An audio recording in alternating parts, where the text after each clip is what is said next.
The oldest surviving bound Bible, which was written onto animal skin pages more than 1,600 years ago, has been digitised and is being offered online to the public for the first time today. As our religious affairs correspondent Robert Piggott reports, the text, which goes on show at the British Library, presents a snapshot of how Christianity was understood as the Bible was compiled for the first time. Ψαλμός 22. Κύριος ποιμένη με και ουδέν με ουμή υστερήσει, εις τόπον χλώης εκεί με κατεσκήνωσεν. Psalm 23 in the classical Greek of the early church, written 1,600 years ago. The Codex Sinaiticus, named in honour of its discovery at St. Catherine's Monastery in Sinai, is one of the world's oldest books, now displayed in low light under bulletproof glass in the British Library.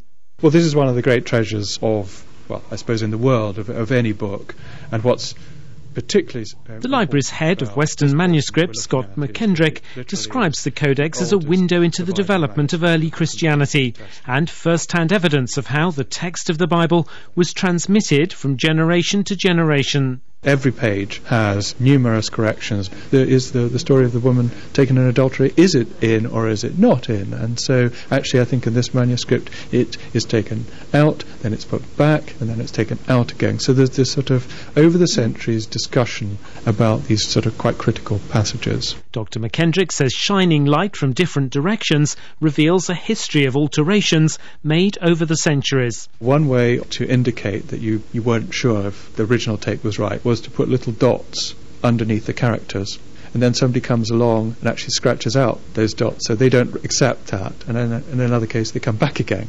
So that's where you can get very subtle changes.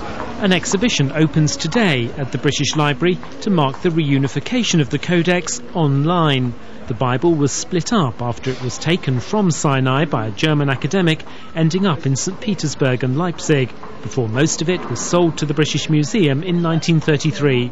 Now, each of the surviving 900 or so pages has been digitally photographed and placed on the internet for scholars around the world to access.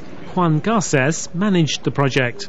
Well, Codex Sinaiticus is one of the world's most important manuscripts, but at the same time, if you want to see it in its entirety, you will have to travel to Sinai in Egypt, or to St. Petersburg, Leipzig, or indeed here to London, the British Library, because parts of it are held by different institutions. So the importance of digitizing it is that it gives us the possibility to put it together for the very first time into one website.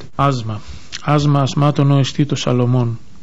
Η νύμφη φιλισάτομε από φιλημάτων στόματος αυτού ότι αγαθή μαστή σου υπερήνων. The Old Testament Song of Songs echoes down the centuries as it was inscribed in neat Greek text by one of 4 scribes. It's a heavy book, 16 inches by 14, and now bound in 2 volumes with 4 perfect columns on each parchment page. Helen Shenton is responsible for the Bible's care. One of the things we found is that the parchment, which is 1,600 years old, is in phenomenally good condition. It's a very, very, very fine parchment. The animal husbandry that there must have been in order to produce such parchment is incredible, absolutely incredible. Before the Codex Sinaiticus, Bibles existed largely on separate scrolls. Their collection into a single bound volume showed what was in and what wasn't, and was therefore a hugely significant step. This particular volume might have been split up for some of its history, but scholars are today celebrating at least its virtual reunification.